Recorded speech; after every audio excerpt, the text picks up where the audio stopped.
Implantée depuis 10 ans dans le quartier de la Mosson à Montpellier, l'association PASSIM mène des projets de citoyenneté participative à partir du recueil de la parole des acteurs.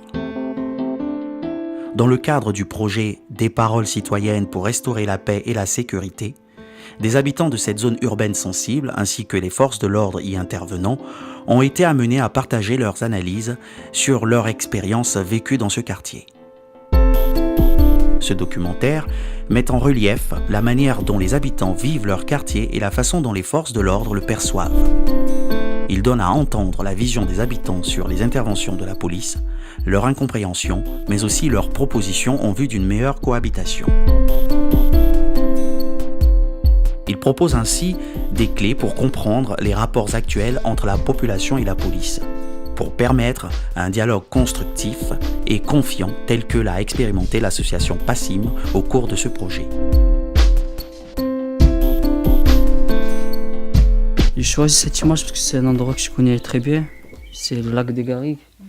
C'est l'endroit un peu qui nous fait oublier les problèmes du quartier. Parce qu'on y va, on fait beaucoup d'activités sportives. On va courir, faire du footing. Et on a une belle image là, du paysage. Il fait croire qu'on n'est pas dans ce quartier. Parce qu'on a des arbres, on a un lac, on a des jeux à côté pour les enfants. On a un joli parcours, on a du soleil, le bon temps. Ah oui, le quartier de la Paillette, c'est un beau quartier. Hein. C'est aux alentours, là, les quartiers aux alentours, c'est le seul quartier où il y a, où il y a une convivialité, de la verdure, des espaces pour sortir, pour faire de la randonnée. C'est beau, le quartier de la Paillette, il est beau. Hein. Ce que j'aime dans le quartier, c'est que tu peux sortir comme tu veux. Tu sors avec le pyjama, tout le monde s'en fout. Alors que c'est pas la même chose qu'en ville. Et aussi, j'ai l'impression que je suis au bled. On dirait qu'il y a toute ma famille ici et voilà, ça fait plaisir. Non, c'est pas facile. Surtout tant que femmes voilées, leur liberté, ça s'arrête à la paillade. Hein. Par exemple, il n'y a pas longtemps, je suis partie manger ailleurs. J'ai vécu des trucs, il y a des mauvais regards et tout. Il y a des gens qui... Oui. Il y a des gens qui te regardent un peu bizarrement. Même si tu dis bonjour, il y en a qui répondent même pas. La plupart choisissent de rester ici. Hein, parce que là, tu peux sortir comme ça avec des longues robes et tout. Mais pas ailleurs. Tu vois, c'est pas vieux, il y a 20 minutes, j'arrive ici. Il y a devant la porte un groupe de femmes maghrébines. Tu vois, avec des enfants et tout, des jeunes. Je n'ai pas entendu un seul mot de français. Ils parlent, ils sont vêtus de tenue musulmane, elles parlent toutes en musulman, en arabe. Je suis désolé, mais c'est pas comme ça qu'on développe l'intégration dans un pays. Si tu veux, quelque part, ils ne cherchent pas cette mixité. J'ai le sentiment qu'ils veulent rester entre nous. Si tu veux, il n'y a aucune démarche d'intérêt participatif. C'est ça qui m'inquiète le plus. Je ne perçois pas une volonté d'effort pour ce genre de choses. La présence des associations en France et dans le quartier de la Mosson en particulier, c'est vraiment un point positif parce que d'après moi, c'est un moyen d'intégration. C'est la deuxième chance, deuxième école, parce que j'ai remarqué que l'apprentissage de la langue a aidé beaucoup de femmes pour avoir des liens, de bons liens de voisinage, d'amitié avec d'autres générations, surtout les Français. Dans mon époque, il n'y avait pas ça, on était bien tranquille. J'ai étudié, j'ai travaillé avec les Français, j'ai habité avec les Français, on a des amis français, on a même mes oncles qui se sont mariés avec des Français. Il n'y avait pas ça. Maintenant, non, c'est difficile. Au contraire, maintenant, ils se sont vraiment séparés, chacun de son côté. Avant, c'était un bon quartier, parce que les gens se connaissaient tous. Bon, tout le monde se connaissait, on faisait des grillades, on faisait des concours de boules. C'était vraiment convivial. Mais maintenant, avec le changement de population, on ne peut pas se permettre de faire ça. Parce que bon, si on fait les grillades, il y en a qui vont manger du porc. Et les autres, ils vont grimacer.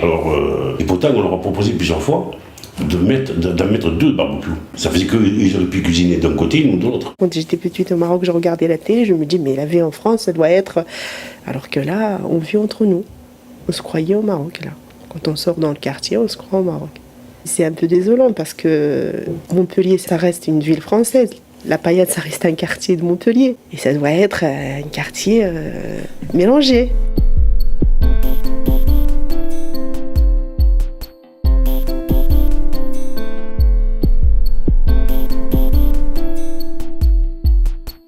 pas de mixité. Quand un jeune couple qui a grandi ici, comme moi déjà, rien que mon cas, moi j'avais un T4 et comme j'ai 6 enfants, c'est petit. Et la CAF nous a enlevé les location logement parce que c'est tout petit, on ne va pas vous payer le location logement. D'accord, on est resté 1 an sans location logement. Et je me suis battue pour avoir un logement. Eh bien, j'ai demandé, moi aussi, millénaire. J'ai demandé pour Maria, j'ai demandé les grisettes, les nouveaux quartiers. Eh bien, non, je ne mérite pas ça. Ben, si je méritais, ils me l'auraient proposé. Voilà. Et ils m'ont dit, t'as grandi à la paillade, tu reviens, tu retournes à la paillade. Voilà. La paillade, c'est vrai, j'aime mon quartier, j'ai grandi à mes parents. D'accord, mes parents, ils finissent leur vie ici, mais nous, on voulait bien aussi trouver ailleurs des nouveaux logements, habiter avec des autres gens. Il n'y a pas de mixité et c'est impossible. J'ai grandi ailleurs, mais je pense que les jeunes d'ici, au bout d'un moment, ils sont ni marocains, ni algériens, ni français. Ils sont rien. Ils sont tellement habitués de rester dans le quartier. Ils ont l'habitude, ils grandissent dans le quartier, ils sont entre eux, c'est l'Aïd, c'est la fête, c'est le couscous du vendredi. Enfin, on est entre nous, on est en France, mais on est entre nous avec une culture fermée. J'ai pas un voisin qui s'appelle Jacques, il n'y a pas Pâques, on peut fêter, on peut s'échanger. Et du coup, quand on sort du quartier, les autres qui sont pas du quartier, ils nous regardent comme des racailles, des nuls. Et nous, c'est pas notre monde. Il faut vite qu'on revienne au quartier. Avant, je me souviens quand il y a une fête, un baptême dans le bâtiment, les gens prévenaient les voisins.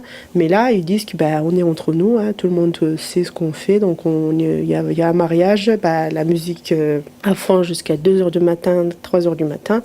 Et personne... Alors qu'avant, quand le bâtiment était mélangé, les gens faisaient attention aux autres, aux voisins. Il y avait toujours un mot comme quoi les personnes déménagent, ou comme quoi il y a une fête, alors que là, non. Il y a ce communautarisme qui est subi, où le fait qu'il n'y ait plus cette mixité sociale, on en vient à avoir dans un bâtiment ou dans une résidence des publics issus de l'immigration. Les enfants sont nés en France, mais c'est difficile pour eux de se considérer comme français. Pourquoi ? Parce que déjà, il y a le regard de l'autre qui dit que oui, tu n'es pas français. Souvent, quand on dit, à l'école déjà, comment tu t'appelles ? Hop, ok, on dit, Mohamed, tel nom, tu es de quelle origine ? Tu viens d'où ? Voilà, alors que forcément c'est des enfants, ils sont nés en France, ils doivent être considérés comme français. Donc il y a tout ça après, il y a ce communautarisme qui est subi, qui fait que l'état du quartier c'est bien dégradé par rapport à ça. Loin des ouvrages sociologiques, la notion de communautarisme vécu est abordée sans tabou par les habitants. Leurs témoignages mettent en exergue un certain nombre d'expériences et de représentations du quartier qui génèrent des images négatives d'eux-mêmes. Les défauts. Les défauts, on va dire que c'est un quartier... il n'y a rien qui fonctionne. Il manque beaucoup de choses. Les écoles sont pourries, les maisons sont pourries, tout est pourri dans le quartier, donc c'est même pas la peine. C'est une mauvaise image pour le quartier. Et quand je parle de mon quartier aussi, c'est que c'est une mauvaise image de communauté arabe et musulmane en général. Aussi, je trouve que les rues, elles sont sales. Moi, j'aimerais bien qu'elles soient propres. Comme ça, au moins, on donne une bonne image du quartier. Alors que là, il y a des déchets partout. Ça montre qu'on n'est pas sérieux, en fait. C'est vrai que les rues, elles sont sales et qu'il faudrait les renouveler. Par exemple, je sais pas, changer de couleur les bâtiments ou des trucs comme ça. Quand des touristes, par exemple, ils viennent, au moins, ils se disent pas que, en fait, notre quartier n'est pas entretenu. Ça, c'est important aussi de se dire, l'image du quartier a été dégradée justement parce que, à force, il y a eu un délaissement. C'est difficile pour les parents de faire grandir leurs enfants ou que la famille puisse s'épanouir dans un environnement qui est délaissé, qui retransmet une mauvaise image. Parce que, comme vous dites, c'est sale, ça pourrait être beaucoup plus propre, mais la situation a fait que les gens, ils se disent, j'habite dans un environnement qui n'est pas propre, même si eux, ils sont propres, etc. Quand on rentre dans leur intérieur, dans leur intimité, il y a une hygiène, il y a une propreté, etc. Mais l'environnement, c'est vrai que c'est déstabilisant et il y a une certaine honte au niveau de la perception des adultes, quoi. Il y a aussi un petit peu un abandon de la politique de la ville sur le quartier, puisque souvent, quand on discute, ils rénovent, mais ils rénove que sur la partie extérieure, coup de peinture, mais après sur l'intérieur, il y a du laisser-aller. Donc quand on rentre chez certains habitants, voilà, ils vivent à 7, 8 dans un petit appartement. Il y a des problématiques d'entretien en intérieur. Donc il y a tout ça qui fait que le quartier en soi se dégrade de l'intérieur.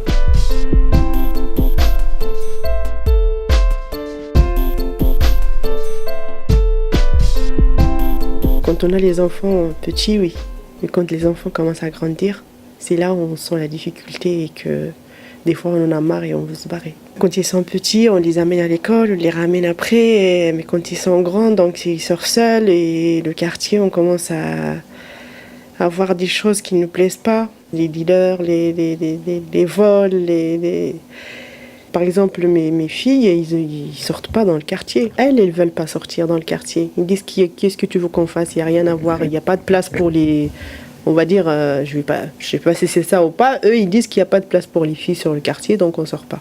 Donc elles restent à la maison donc tout le temps? Non, pas tout le temps. Quand ils sortent en ville, au centre-ville, ou ils vont voir leurs copines aux alentours là, de Montpellier, dans les villages. Sinon, ici, non. Ce que je voudrais changer dans le quartier, c'est les jeunes du quartier. Ils agressent trop les gens alors qu'ils n'ont rien fait.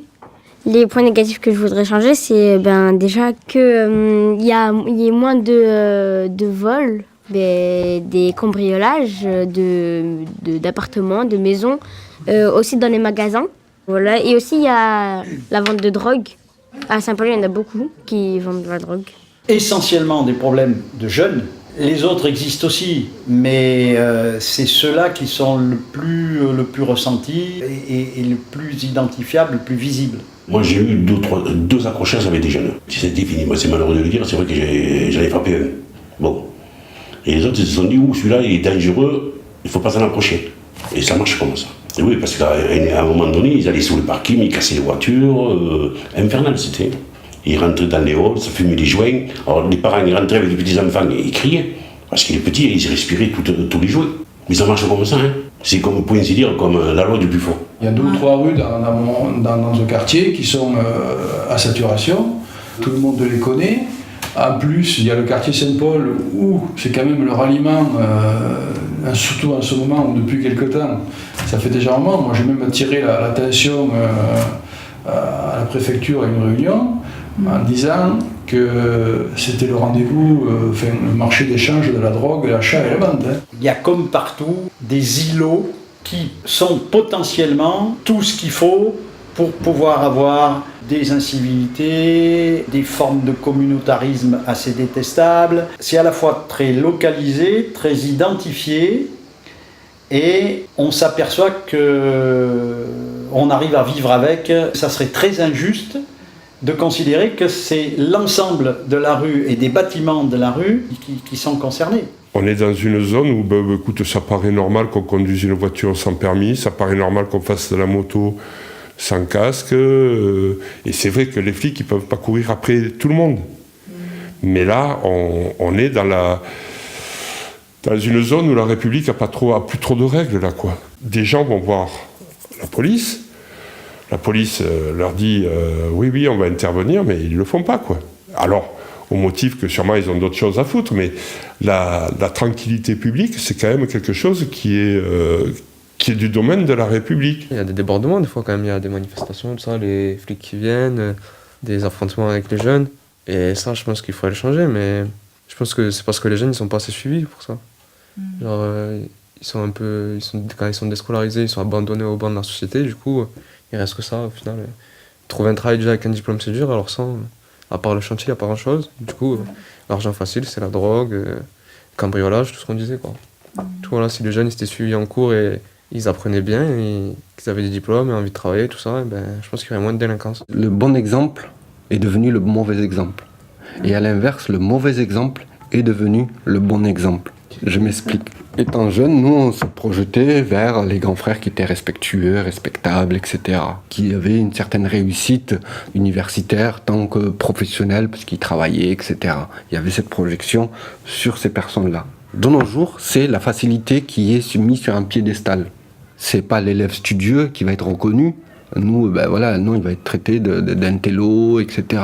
C'est l'élève perturbateur qui va être mis sur un piédestal, qui va être reconnu. Pareil, c'est la facilité de l'argent, de la réussite. Ils vont plus reconnaître la personne qui ne travaille pas, mais qui a un superbe véhicule, qui a des superbes habits, mais c'est de l'argent facile. Donc, il y a plus cette projection vers ces mauvais exemples-là, qui sont devenus des bons exemples, que la personne qui s'investit sérieusement, qui fait en sorte de s'être intégré professionnellement et socialement. Voilà, avec l'argent facile, je fais ce qu'il fait en 2-3 jours, c'est bon, quoi. Donc, les jeunes sont plus orientés vers cet argent facile, vers cette réussite facile, sans effort. Pourquoi ? Parce qu'ils se disent que peut-être que par la voie traditionnelle, ça va être très difficile, voire impossible.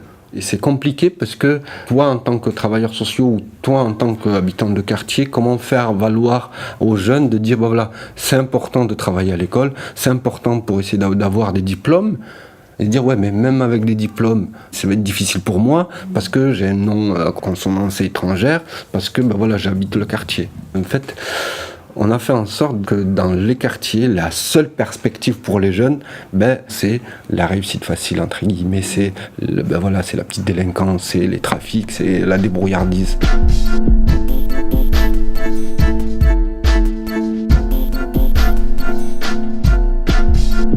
Après, il y en a qui quittent l'école, c'est comme ça, mais il y en a qui sont diplômés, qui ont fait beaucoup d'études, qui ont les mêmes capacités qu'un jeune qui habite dans un autre quartier un peu plus huppé, un peu moins défavorisé. Et donc du coup, on laisse la chance à ceux qui sont dans de beaux quartiers plutôt que le quartier de la Paillade ou autre.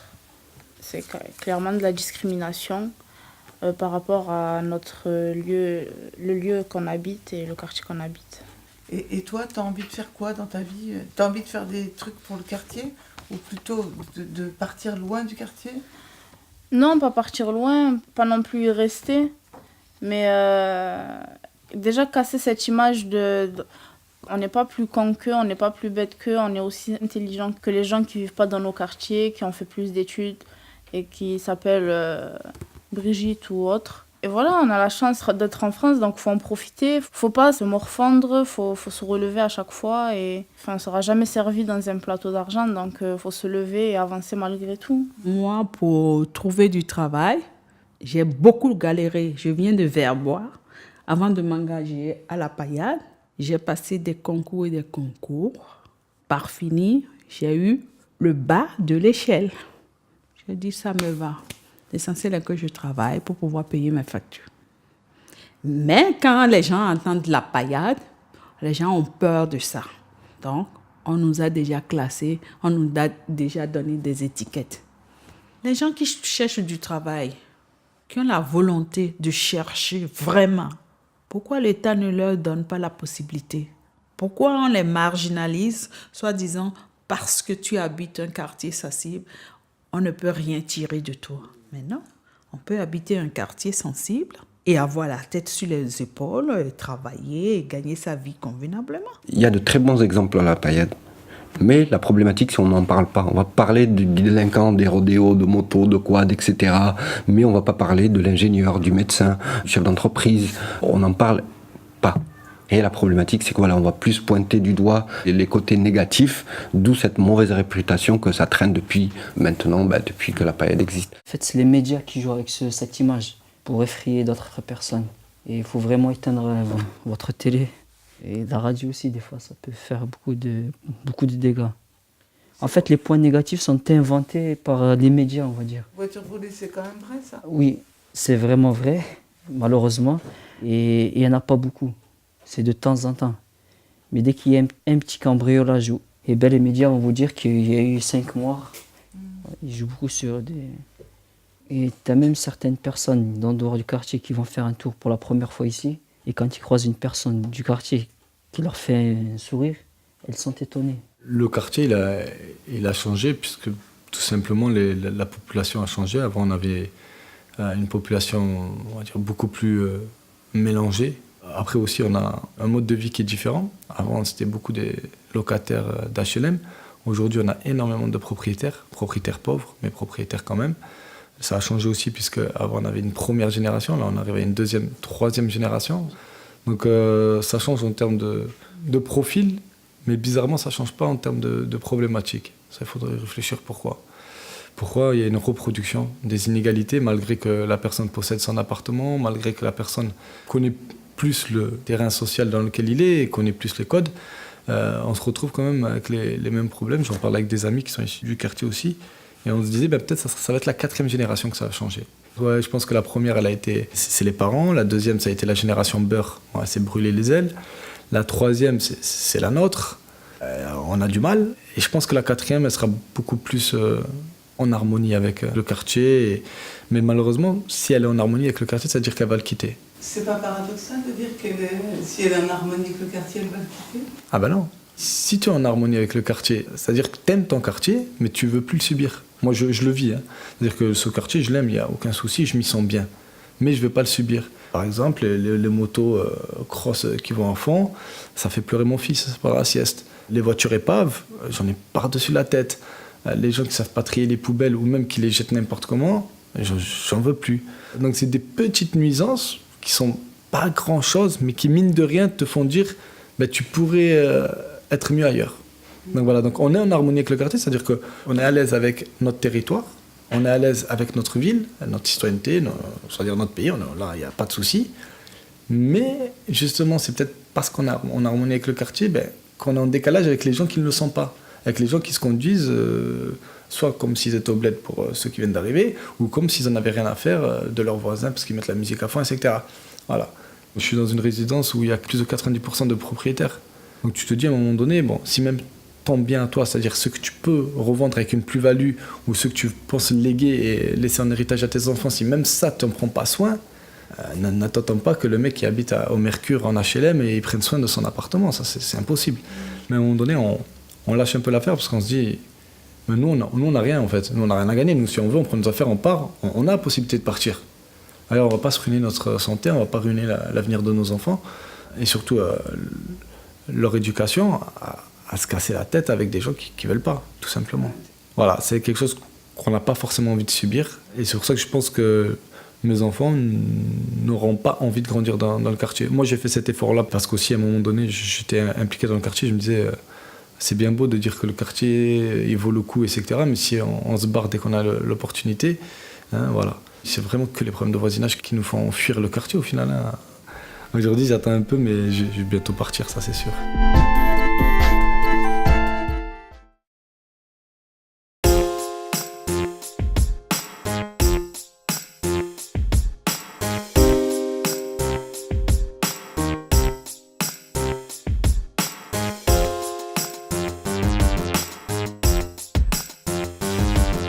La police nous protège, qu'il pleuve, qu'il vente ou qu'il neige. Quand les quartiers se bouffent entre eux, grâce à eux, ça devient moins dangereux. Je ne sais plus où aller, malgré ça, je suis heureux. Il y a de la solidarité dans toutes nos banlieues. Où la fraternité s'oppose à la justice, les liens du sang nous soudent, ils font barrage à la police.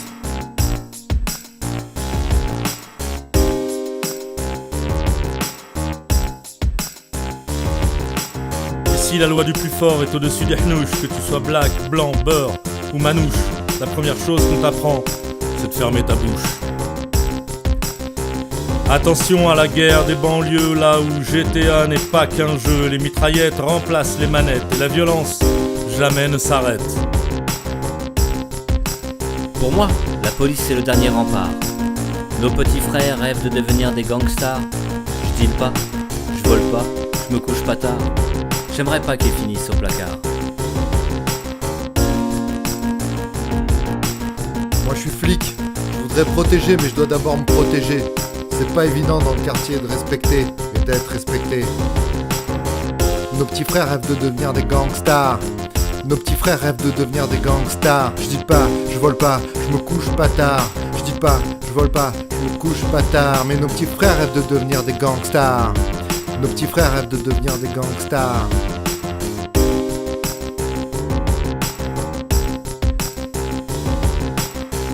Nos petits frères rêvent de devenir des gangsters. Attention à la guerre des banlieues, là où GTA n'est pas qu'un jeu. Les mitraillettes remplacent les manettes et la violence jamais ne s'arrête. Mais nos petits frères rêvent de devenir des gangsters. Nos petits frères rêvent de devenir des gangsters.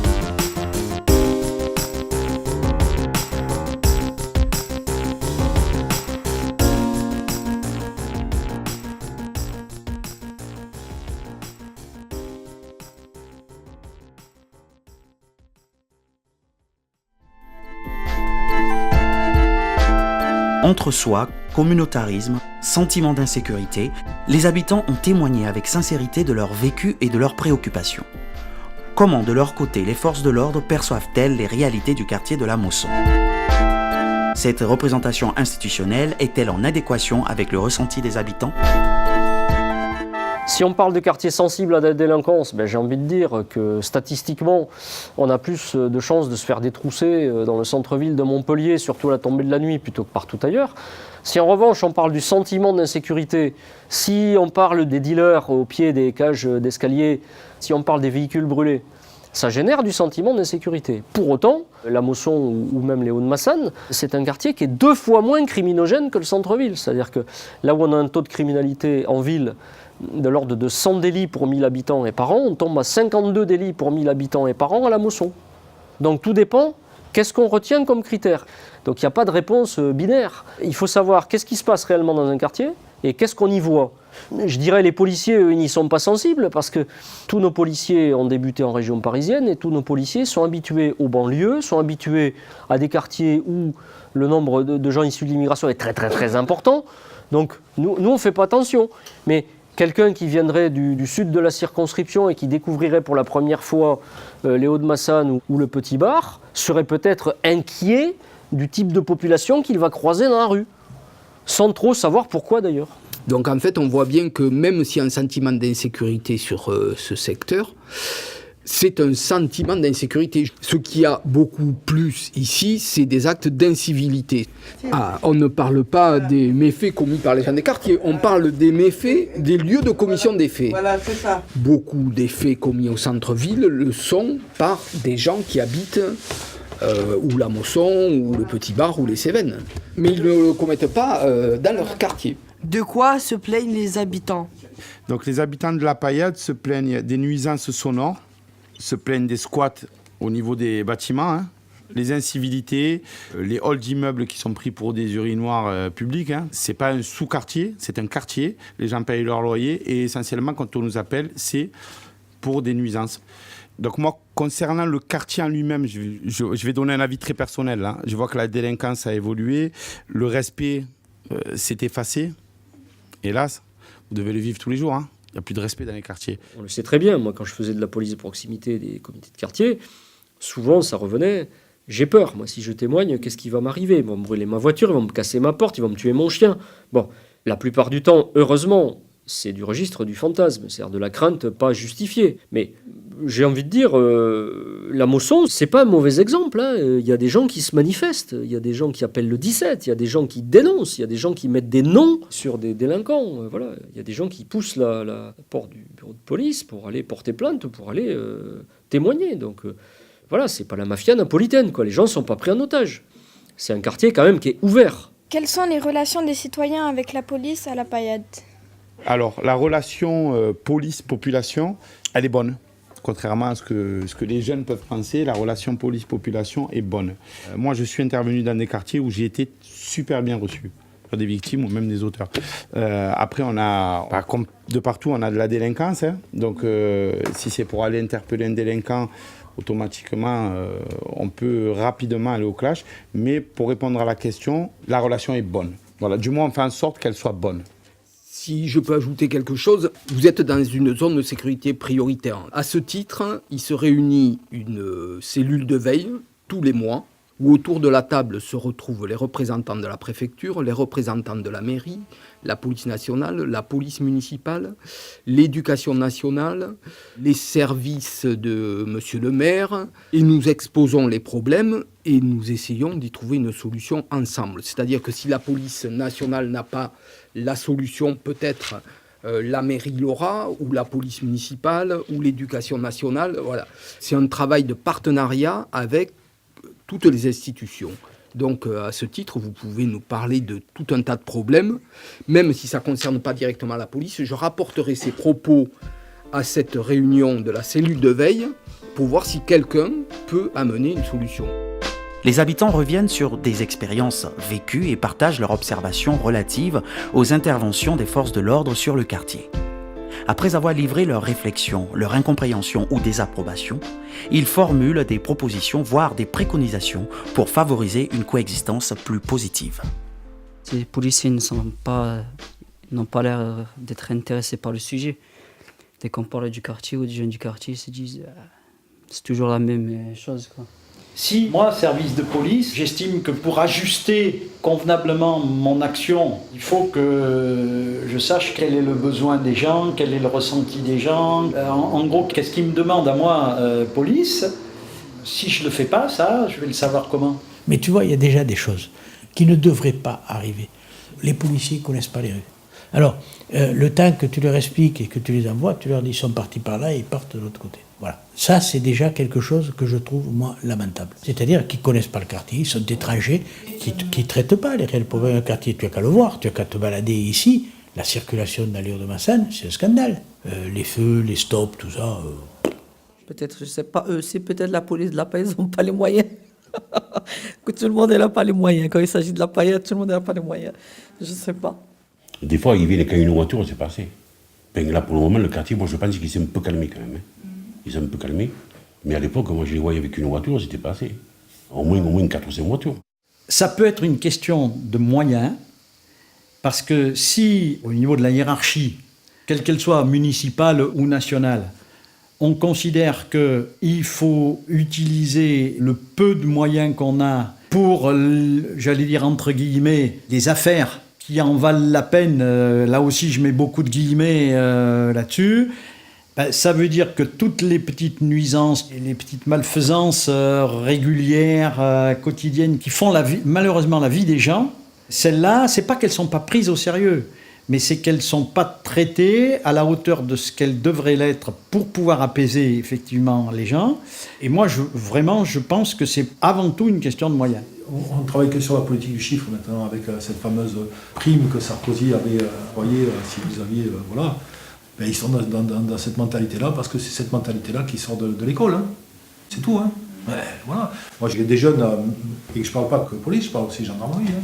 Voilà, on leur dit que l'ennemi, c'est la banlieue. Quoi. Je schématise beaucoup, hein, c'est vrai. C'est la banlieue, c'est les zones de l'endroit, il y a les problèmes d'amalgame. Après, en face, on a le sentiment d'agression qui est partagé, malheureusement. Quoi. Et de l'agression appelle l'agression, la peur appelle la peur, la violence appelle la violence, et on est dans ce tourbillon-là. Quoi. La solution, c'est que voilà, les forces de l'ordre changent concrètement leur façon de voir le quartier. Par exemple, un policier qui rentrerait dans une école ou qui irait dans une association ou dans un centre de loisirs parler à des jeunes, il faut qu'il ait un minimum de notions et de capacités éducatives. Des gens passionnés dans la police, moi j'en connais, et je suis sûr qu'on pourrait trouver des gens passionnés qui ont envie de partager leur expérience, et il y en a sur le quartier. Je pense que c'est un rôle qui doit être repensé sur une formation qui doit dépasser la conception traditionnelle dans la formation des policiers. Former le policier, c'est pas l'emprisonner dans une formation où le policier ne sait que appliquer les règles à la lettre. Une formation qui doit être multidimensionnelle. Un policier qui comprend c'est quoi ses droits, quels sont ses devoirs, mais aussi qui comprend c'est quoi un quartier qui est sensible, difficile, marginalisé. C'est vrai, c'est difficile. Mais pourquoi? On doit d'abord faire comprendre qu'ils vont intervenir dans un lieu et sera face à une population qui a des sentiments, mais qui a des images, des pensées stéréotypées qu'il faut détruire.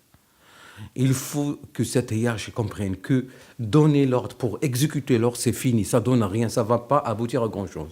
Et on va faire éloigner cette population de la police. Il est temps de repenser, de réformer la formation, parce qu'on a besoin aujourd'hui d'un agent de police ou de gendarme qui connaît bien le lieu, qui connaît bien la culture, là où il va travailler, et qu'il est face à une population qui est là pour des raisons humaines, économiques, etc.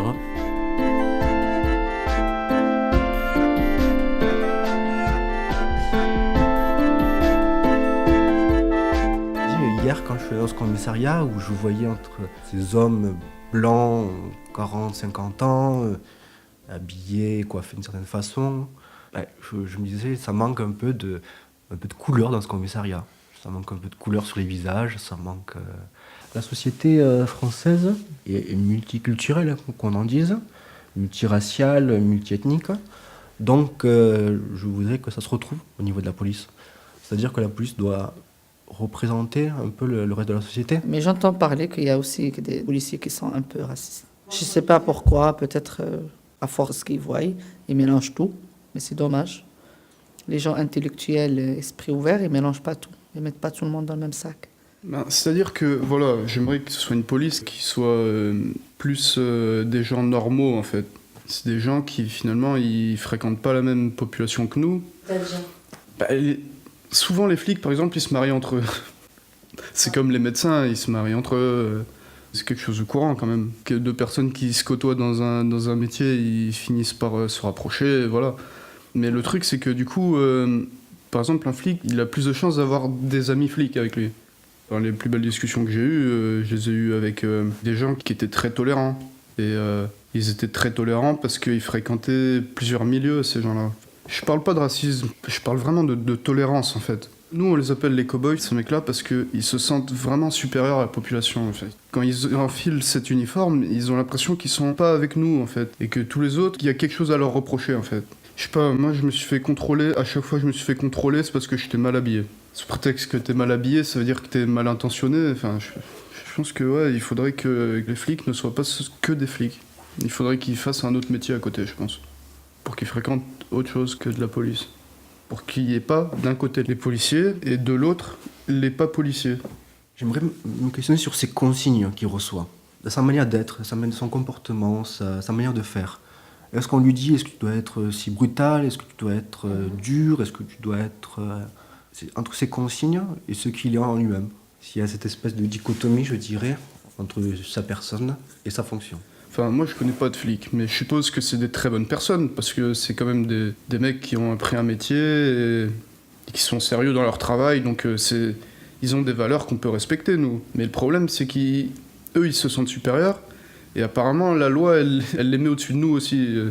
Quand ils font de la violence, les mecs, ils sont pas inquiétés, donc on a l'impression qu'il y a deux justices, et ça, c'est pas juste. Certains policiers aussi ne laissent pas trop exprimer des jeunes. Dès qu'ils voient qu'il a une apparence d'un jeune de quartier, on va direct le chercher sans qu'on lui laisse s'exprimer. Et aussi, d'une manière, comment il réclame ces papiers-là. C'est une manière un peu agressive. Pas de politesse, ni bonjour. Ils veulent carrément le sortir de sa voiture. Alors que le mec, il vient se garer pour rentrer chez lui.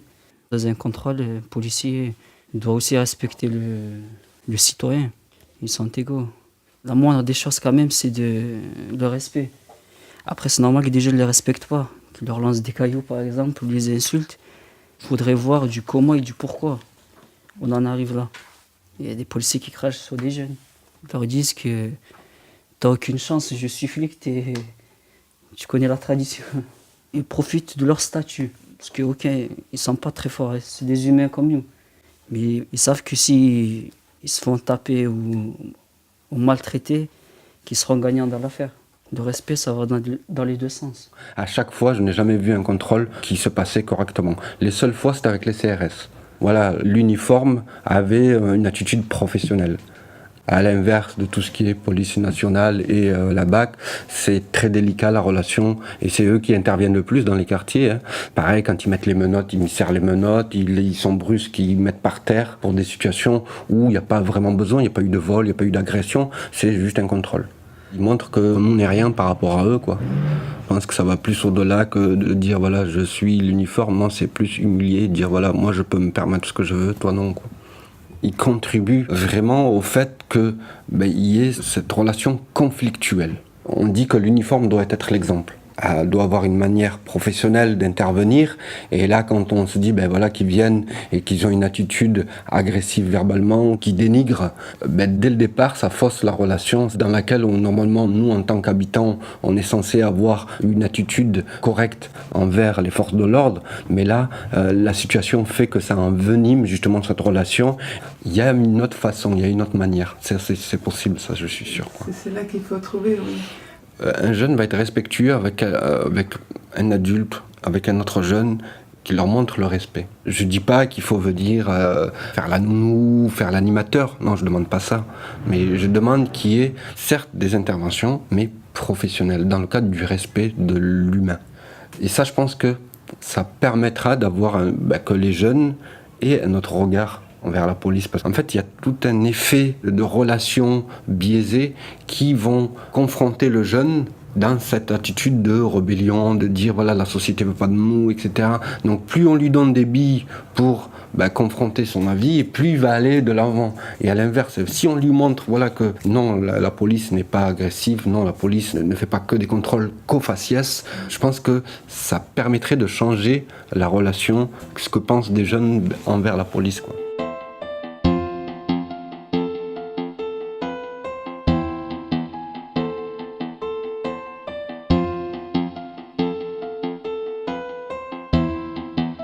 Une nouvelle politique en matière de police qui biaise pas mal de choses, c'est la culture du chiffre qu'on met sur les policiers, c'est-à-dire le nombre d'amendes qu'ils doivent mettre, le nombre d'arrestations qu'ils doivent faire.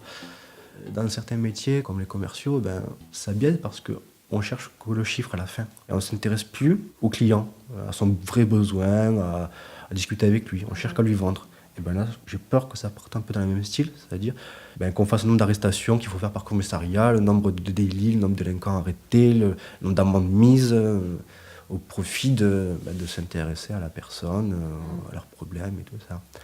Il y a une présence policière, mais ils sont dans leur voiture, ils font des rondes. Je ne les vois pas tellement discuter avec les gens. Avec une police de proximité, c'était discuter avec les jeunes du quartier.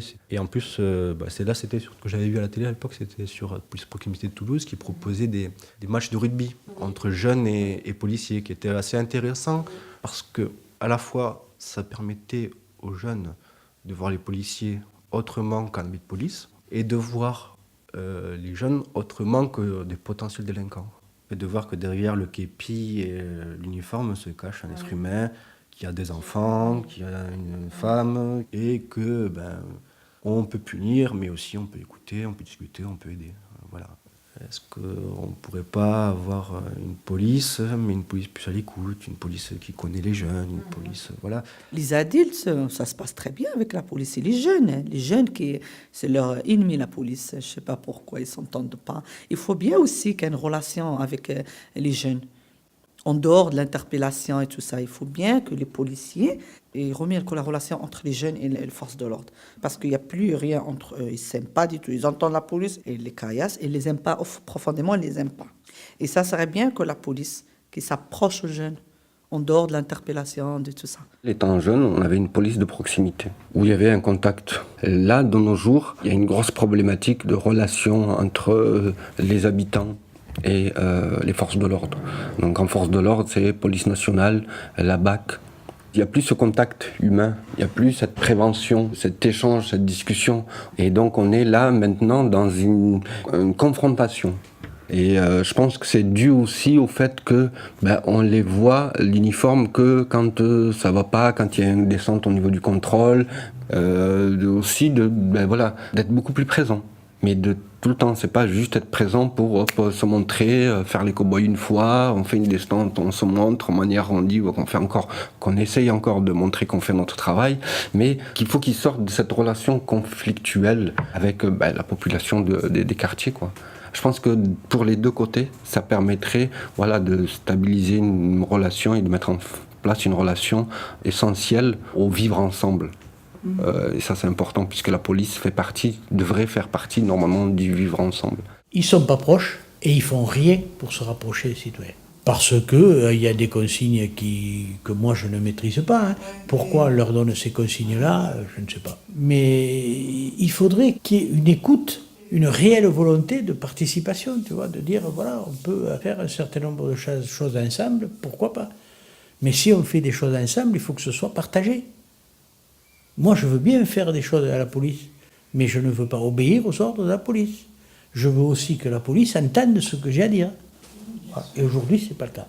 Elle ne sait pas recueillir la plainte ou l'inquiétude des gens. Moi, l'autre jour, il y a une dame qui m'a dit qu'elle avait été bousculée dans le tramway et tout. Elle a appelé le 17, elle m'a dit, désolé, mais j'appelle le 17, bon, mais vous a rien volé, madame. On ne vous a pas fait mal. Bon, alors on me dit, c'est pas grave. Alors la police te dit c'est pas grave. Ça veut dire il n'y a aucune écoute empathie. Elle aurait pu lui demander mais comment il était jeune, il était habillé comment. Attends, on va chercher dans nos archives si jamais. Mais au moins quelque chose pour la rassurer. Au lieu de ça, on lui dit bah, mais c'est pas grave, madame, vous auriez pu avoir. Il considère la violence comme un élément statistique. Il ne considère pas ça comme un acte de vie, comme le ressentent les habitants. Moi, il y en a un l'autre jour, ouais, mais il me dit, vous parlez toujours de ressenti, mais nous, le ressenti, c'est pas notre boulot. Eh bien, je lui ai dit, c'est dommage. La notion de police de proximité avait pu être effectivement mise en place. Parce que là, c'est ni de la police répressive, ni la police anti-gang, etc. C'est ce qu'on appelait les gardiens de la paix. Mais avec tout ce qu'on peut mettre derrière le terme paix. Cette présence-là, moi, je pense qu'elle manque. Parce que, par exemple, au Royaume-Uni, et en particulier en Angleterre, la présence des bobbies, par exemple, on avait l'impression qu'ils étaient partout. Et cette impression-là, c'est exactement l'impression contraire qu'on a ici. On a l'impression qu'ils sont nulle part. C'est peut-être là où les associations de quartier, les comités de quartier ont le plus un rôle à jouer parce que la mise en présence, en quelque sorte, c'est dans des occasions comme ça qu'elles peuvent se faire.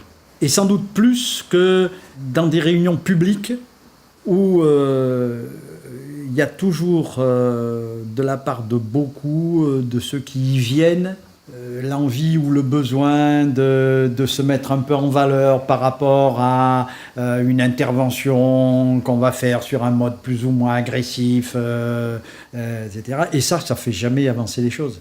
Alors que d'une manière un peu plus intime, où le type de relation, c'est plutôt du type, bon, allez, qu'est-ce qu'on a à se dire et qu'est-ce qu'on peut faire ensemble ? Ça, c'est pas des grands-messes qui permettent de le régler. C'est plutôt des gens qui ont l'habitude de travailler ensemble de leur côté et de s'écouter ensemble.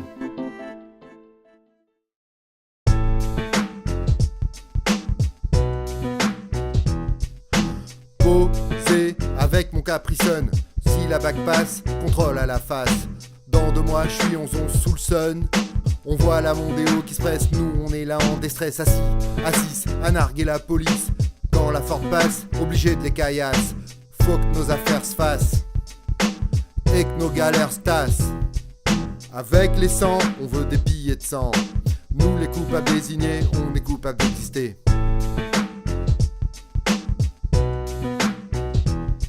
Et pour moi, qui sort du taf, pas de relâche, contrôle à la face. Pour ça, ils ont toujours le temps, et pour des faits plus importants. Ils disent qu'ils sont débordés. Hier, ma sœur s'est fait braquer.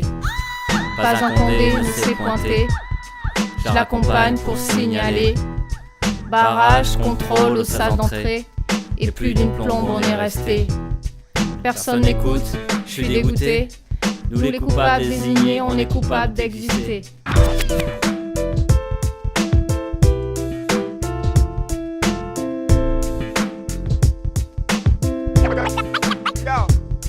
J'ai débarqué, gardien de la paix, dans ce quartier dit malfamé.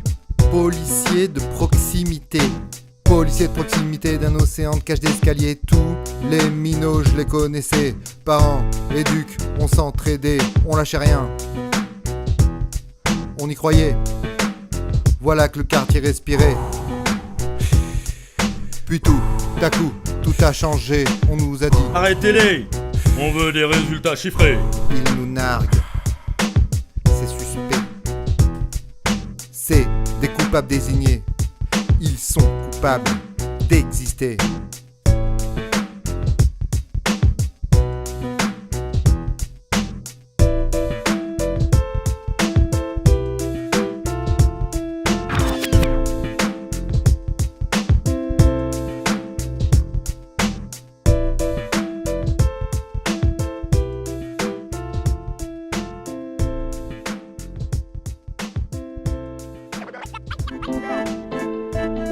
La police affirme son besoin de dialogue avec les habitants pour faciliter son travail d'enquête sur le terrain. Les habitants sont en demande de résolution des problèmes de sécurité publique, mais aussi ont besoin de communiquer avec les forces de l'ordre. C'est pourquoi il est urgent d'encourager les initiatives positives qui permettent un dialogue commun, source d'apaisement, mais aussi d'efficacité.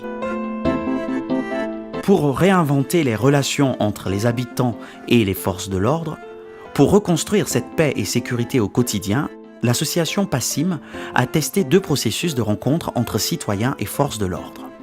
Le premier a consisté à initier des collégiens à l'enquête ethnologique.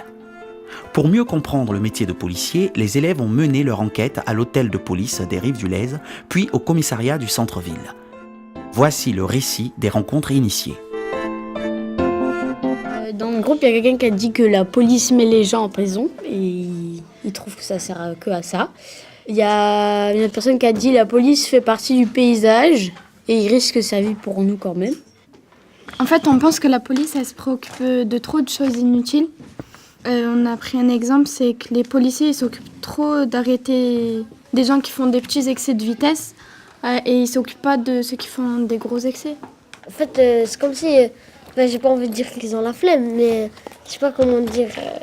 En fait, ils priorisent les situations les plus graves parce que, en fait, par exemple, il y a les gros vols et les petits vols, mais les petits vols, ils vont tous sur les gros vols comme il a dit Saïd, mais les petits vols, il y a aussi les gens qui se sont fait voler, ils ont besoin de la police quand même aussi. Enfin, je dis pas que les gros vols, ils ont pas besoin de la police aussi, mais les deux, ils en ont besoin. C'est pas parce que c'est plus petit qu'ils doivent pas intervenir. Puis on a tous dit qu'on était tous d'accord sur le point que quand on voyait la police, ça ne faisait ni chaud ni froid, qu'elle avait sa place là. Et aussi qu'il y a une personne qui a dit que quand elle voit un policier, elle a l'impression qu'elle a fait quelque chose de mal. Je me rends compte à travers vos questions que vous avez une idée assez floue du travail de la police. Vous ne savez pas trop quels sont leurs critères d'intervention, comment ils jugent de la façon d'agir, comment ils priorisent entre les petits délits et les grands délits, etc. C'est pour ça qu'on va aller faire ce travail à l'hôtel de police. Non, oui, c'était pour dire, mais ça c'est que des préjugés, les trucs. C'est juste notre idée actuelle sur la police. Après, quand on va aller à l'hôtel de police, peut-être on va changer nos idées sur eux. Vous êtes chargé de faire quoi ici? Alors moi ici, on n'est pas nombreux. Je suis donc, comme je vous l'ai dit tout à l'heure, je suis officier de police judiciaire. C'est moi qui prends les décisions de placer les gens en garde à vue ou pas. On a des prérogatives en plus, donc on a des pouvoirs en plus que certains collègues n'ont pas. Si par exemple un jour vous travaillez pas, vous voyez la personne que vous recherchez, vous allez faire quoi? Alors un policier, il faut savoir qu'avec notre carte de police, on est policier 24 heures sur 24. Donc la réponse c'est je peux intervenir 24 heures sur 24 parce que je suis armé 24 heures sur 24 et parce que j'ai une carte professionnelle qui me permet d'être policier 24 heures sur 24. Est-ce que vous avez déjà eu l'occasion de vous servir de votre arme? Seulement au stand de tir, heureusement. Est-ce que ça peut être une cause de licenciement de servir de son arme? Enfin, pas dans les circonstances requises. Effectivement, si on commet une erreur, on peut être révoqué. Par contre, c'est pas licenciement. Chez nous, c'est révocation. On ne peut se servir de son arme que... en légitime défense. Voilà. Ah, c'est nos cellules de garde à vue. Donc, qui dit garde à vue, ça veut dire donc contre une personne, il existe des indices graves qui nous permettent, nous, officiers de police judiciaire ou agents de police judiciaire, de placer ces personnes-là en garde à vue. Donc, pour une période qui peut aller de 24 heures jusqu'à 96 heures. D'accord? Donc, les personnes qui ont fait des bêtises, elles peuvent rester 96 heures. Et il y a souvent des gens qui viennent là? Oui, on a du monde qui vient ici, effectivement, souvent. Après, tout dépend de l'infraction qu'ils ont commise.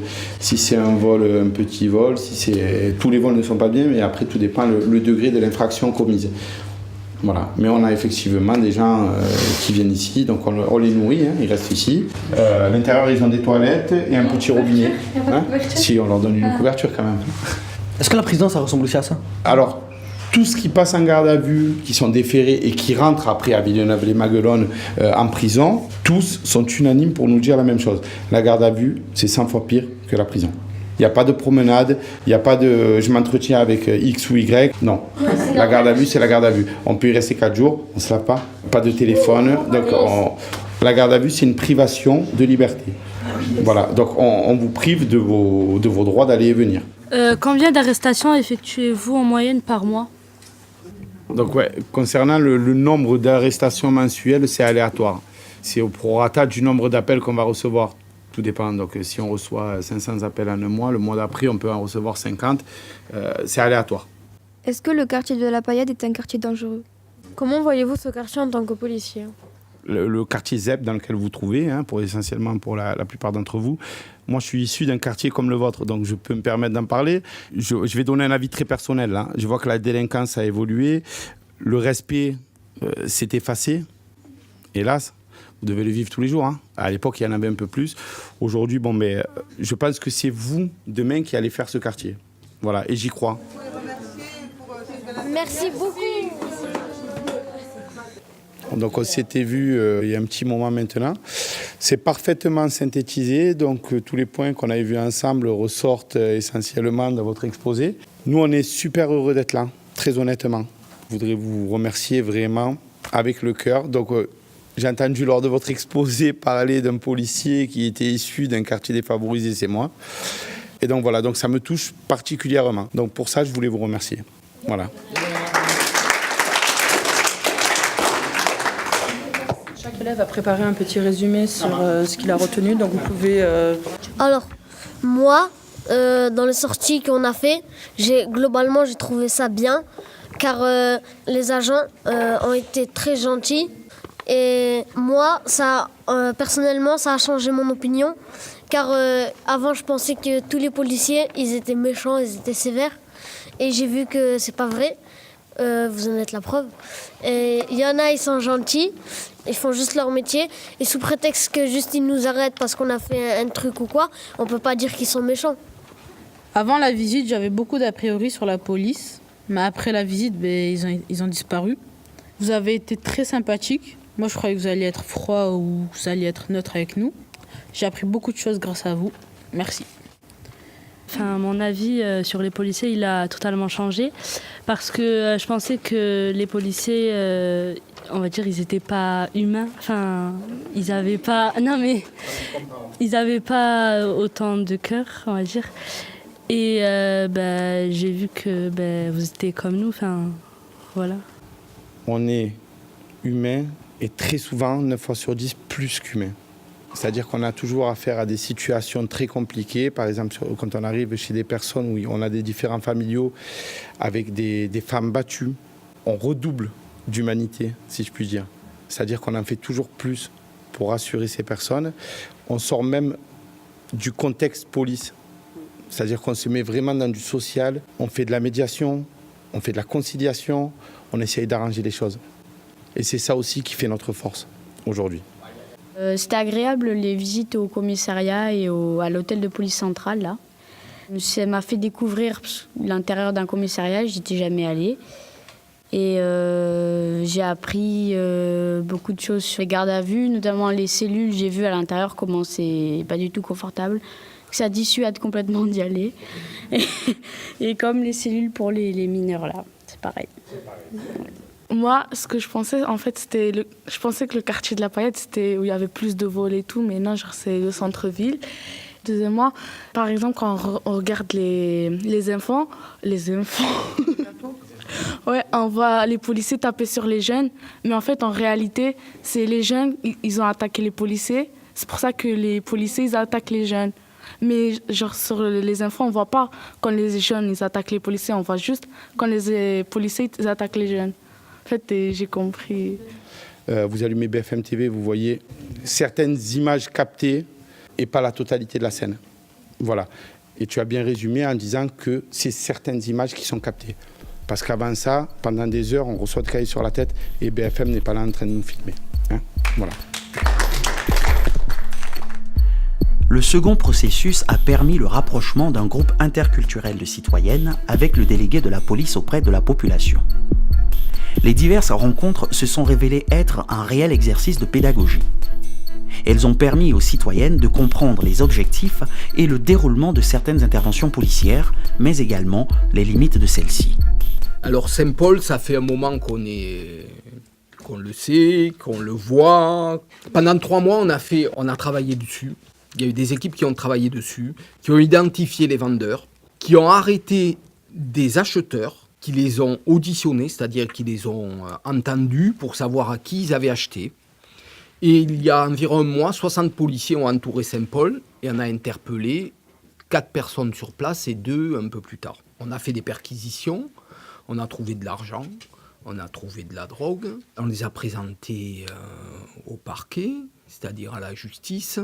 Et ces gens-là ont été inculpés pour ce trafic, mais leur procès n'a pas eu lieu immédiatement. Leur procès est reporté, c'est-à-dire ils vont être présentés, ils devront se présenter devant un tribunal, mais ultérieurement. Ce qui fait que les gens ont vu les personnes interpellées, et le lundi d'après, ils les ont revus sur place en train de vendre. Ils ont dit, qu'est-ce qui se passe? Personne n'a rien fait. En fait, c'est qu'ils ne sont pas encore passés devant un tribunal. Et espérons que quand ils vont passer devant un tribunal, ils vont être condamnés. Le problème, c'est que parmi ces gens, il y a des mineurs. Enfin, la justice qui s'applique aux mineurs est différente de celle qui s'applique aux majeurs. C'est-à-dire, il est très difficile de mettre des mineurs en prison avant leur procès. Donc, comme on ne peut pas les juger tout de suite, on les relâche en attendant qu'ils soient jugés. Mais Saint-Paul, pour tout vous dire, au mois de décembre, j'ai eu une réunion avec le syndic qui s'occupe de Saint-Paul et avec les propriétaires des commerces de Saint-Paul. Il a été décidé la mise en place de 2 vigiles, de 10h du matin à 10h du soir. En attendant, depuis vendredi soir, la police municipale passe en début de soirée et la police nationale plus tard dans la nuit pour empêcher ces feux de palette et tous ces feux qui étaient à Saint-Paul. Mais soyez bien sûrs, tous et toutes, qu'on est conscients de ce qui se passe à Saint-Paul, qu'on sait qui c'est, qu'on les a interpellés, qu'on va continuer à leur casser les pieds, qu'il va y avoir 2 vigiles de mise en place. On fait notre travail dans la mesure du possible et de nos possibilités. Et je suis d'accord avec vous, c'est insoutenable cette situation. Et j'espère qu'elle ne va pas durer. Pourquoi la police libère les mineurs, même s'ils vendent de la drogue? Au moins, il faut que la police met les mineurs dans un centre pour les éduquer, pour ne pas continuer à trafiquer de la drogue. La réponse est très facile, c'est que la police arrête. Mais ce n'est pas nous, la décision d'incarcérer ou de placer en foyer ou de placer dans un centre ne nous appartient pas. Nous, on est juste là pour interpeller les gens qui commettent des infractions et ensuite on les met dans les mains de la justice. Déjà, le fait qu'ils font sortir et après ils vont juger la personne, déjà ils vont vendre je ne sais pas combien des kilos, des grammes, je ne sais pas combien. Donc, vous donnez l'autorisation de continuer. Donc, voilà, je vais y aller, ils vont me pourfaire et après je vais sortir, je vends. C'est très simple. En France, il y a des lois. Ce sont les hommes politiques, ce sont les députés qui votent les lois que nous élisons, nous. Si la loi ne nous permet pas, dans ce cadre-là, de les interpeller et de les mettre en prison, on ne peut pas le faire. La décision ne nous appartient pas. Comment dire, on obéit à des règles qui sont établies par les députés qui votent des lois et on est obligé de rester dans ce cadre. Sinon, on n'est plus une police, on est une police légale qui agit dans le cadre de la loi. Et si la loi ne nous le permet pas, on ne peut pas le faire. Les lois sont décidées par nos hommes politiques. Et si actuellement les lois ne sont plus très adaptées à la délinquance, notamment des mineurs, la police et la justice n'y peuvent rien, quoi. Je suis désolé, mais là, la police ni la justice ne peut aller à l'encontre de la loi, à l'encontre de ce que prévoit la loi. Oui, moi, c'est une question sur la protection de l'anonymat de la personne qui informe. Donc, parfois, quand on informe la police, on les appelle.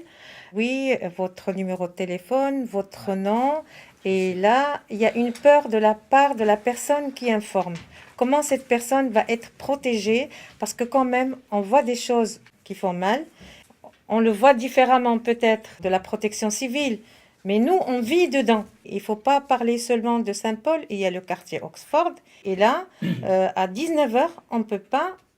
si on n'a pas la voiture, rien que du bus, de l'arrêt du bus d'Oxford à la maison, on ne peut pas y accéder parce que c'est beaucoup plus pire que Saint-Paul. Et comment informer?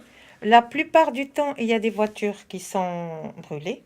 Et sous ma fenêtre, on appelle, mais le nom, comme je viens de vous dire, je peux donner l'adresse Mais le nom, c'est un peu, si vous voulez, est-ce qu'on est protégé, comme on vient de dire, ou pas?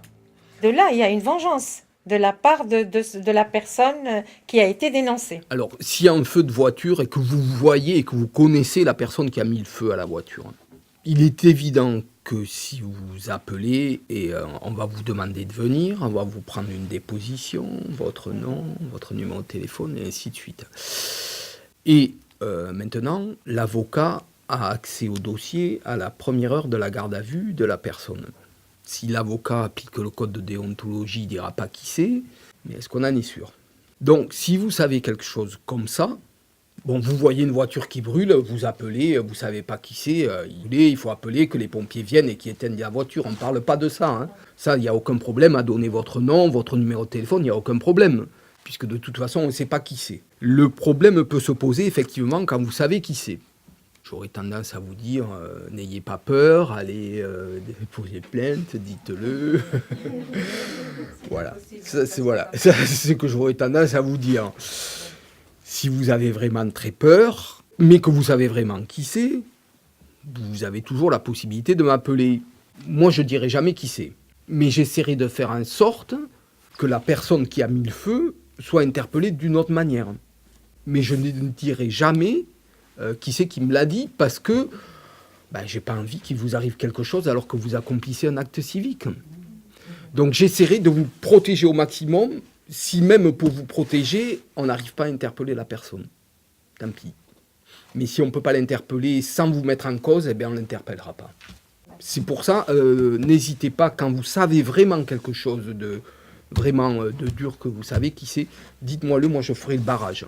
Si je peux ajouter quelque chose, je peux vous laisser mon numéro de téléphone et vous pouvez absolument me contacter pour un conseil, pour me dire quelque chose qui vous tracasse, pour quelque chose que vous avez vu mais que vous ne voulez pas appeler la police parce que vous avez peur qu'on vous voit appeler la police. Si vous voulez me rencontrer, je vous laisserai ma carte avec mon numéro de téléphone et vous pouvez me contacter à tout moment. Il m'arrive de répondre à minuit, à 2h du matin, ou le samedi, le dimanche. Voilà. Donc je suis à votre disposition. C'est mon rôle. Il faut parler des problèmes. Ça veut dire n'importe quel problème. La rue, je veux dire le quartier ou les voisins. On peut parler de différents problèmes.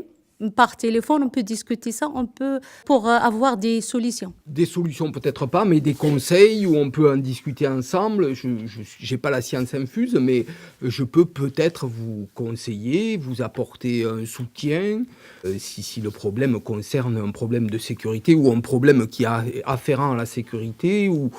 Oui, je suis à la disposition de tout le monde pour lui donner un conseil ou pour intervenir moi-même ou pour faire intervenir une patrouille de police. En fait, la question c'est comment les habitants peuvent-ils aider la police? Ça c'est bien ça. Alors, déjà en nous proposant, si vous avez des idées, on est tous preneurs, on n'a pas la science infuse et parfois les gens ont de très bonnes idées auxquelles on n'avait pas pensé. Ensuite, en nous donnant des renseignements, parce qu'on ne peut pas tout savoir, quoi. C'est pas une patrouille qui va passer dans la rue, qui pourra savoir ce qui se passe dans le quartier. Si personne ne lui dit rien, s'il n'y a pas de caméra fixée, s'il n'y a pas de micro, c'est difficile de savoir exactement ce qui se passe derrière les murs. Donc, la population peut nous aider en nous parlant. Sans idée de dénonciation, en fait, vous travaillez à votre sécurité et à la tranquillité de tout le monde, quoi. En fait, vous protégez les autres. Parce que c'est une minorité qui sont des délinquants dans ces quartiers, et vous êtes tous pris en otage par une infime minorité qui met la pagaille dans ce quartier. Tout le monde en souffre. Donc, vous pouvez nous aider en nous parlant, quoi, en nous donnant des renseignements. Suite à cette expérimentation, l'association PASSIM développera d'autres expériences de médiation entre police et population.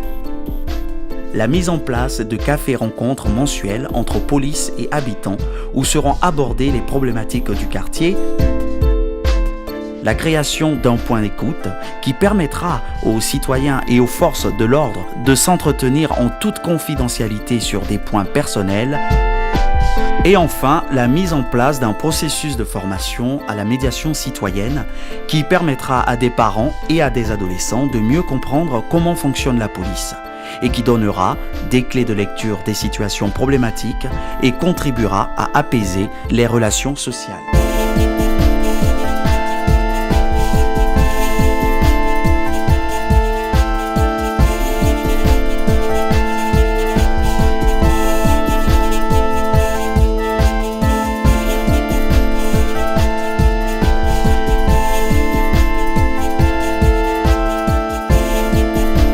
Beaucoup de choses, mais venir vivre, regarder, rencontrer et surtout en discuter. Ça ne vaut pas que pour le quartier de la Payade, mais dans tous les quartiers de France ou du monde entier. Il faut le vivre, il faut le goûter, il faut rencontrer ces gens, il faut discuter avec eux pour voir un peu du pourquoi et du comment.